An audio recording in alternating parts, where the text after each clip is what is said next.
We're going to talk about the must-haves you need to have in your adoption profile on today's video.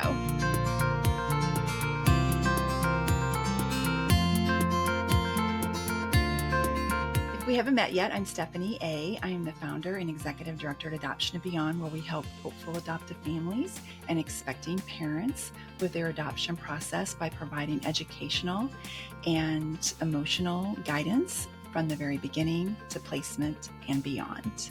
So let's talk about what is an adoption profile. Basically, it's a tool that the expecting mom uses to help her locate the family or identify the family that she would like to potentially place her child with. And so this could be a physical book that's created, and it also can be just an electronic profile that you create as well. So let's talk about some of the must-haves in that. But first, let's talk about what not to put in the profile. First and foremost, do not put, and I repeat myself, do not put a Dear Birth Mother letter. That is so archaic and that is so old. Not to mention, it's not just necessarily the birth mother, it could be birth parents who are making this decision. And it's really better to just kind of integrate your story throughout your profile book and not just having this one letter. If you do have a letter, just say hello and hi, and do not do, under any circumstances, a Dear Birth Parent letter. Okay. So the first thing you're going to do is tell your story.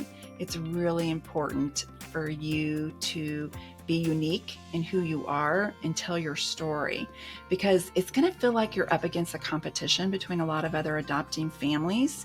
And in a small way you are, but really when these profiles get in front of mamas, there's just one or two that just really jump out to her.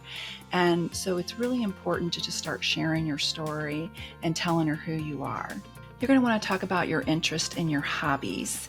It's just to help her or them, I'll say her for the simplification of the rest of this video, just for her to kind of get to know you and what your interests are. And sometimes you may find that she has a lot of the same hobbies and interests as well.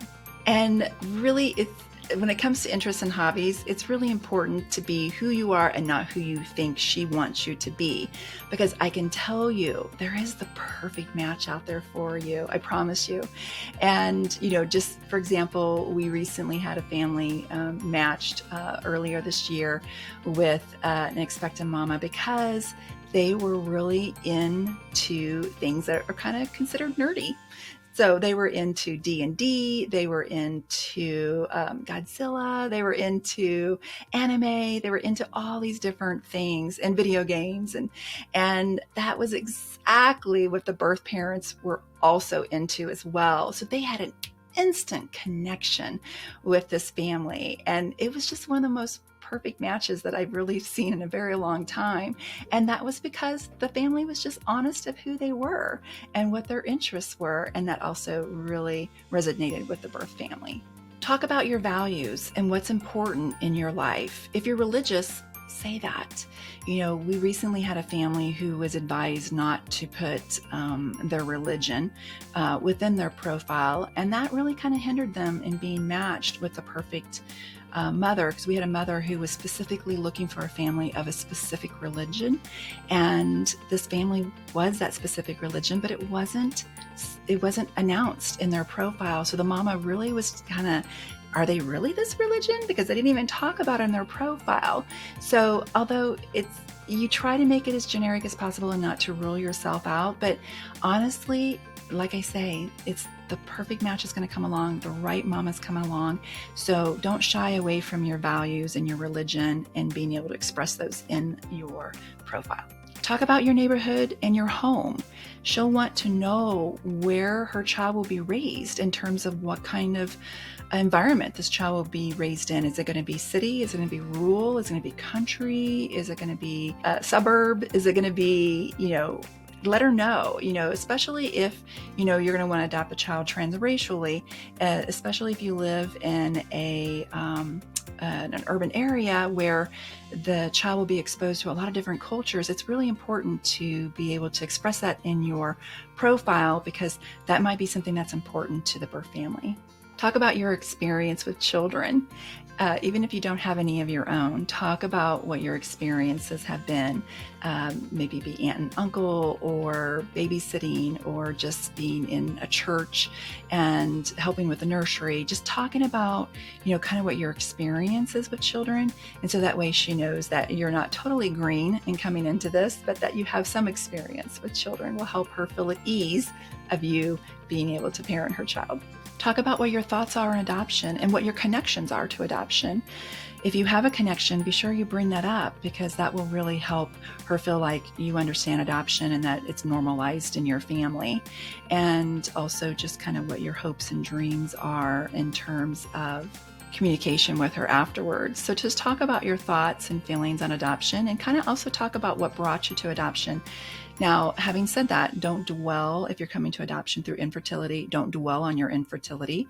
You might just mention in passing that that is what brought you to adoption, but she doesn't need to know that baggage. She doesn't need to carry that baggage in.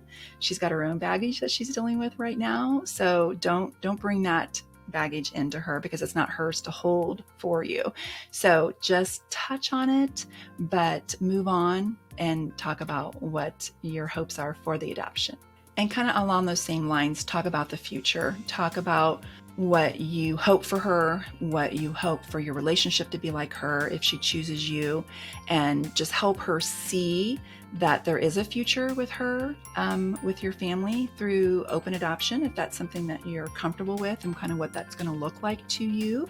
And just let her know that, if for some reason she decides not to have an open adoption, kind of talking about how you plan to talk about her to your child as they grow, so that they have a better understanding of still having you be a part, no matter if it's not physical, but it's also there emotionally. So talk about the future as well.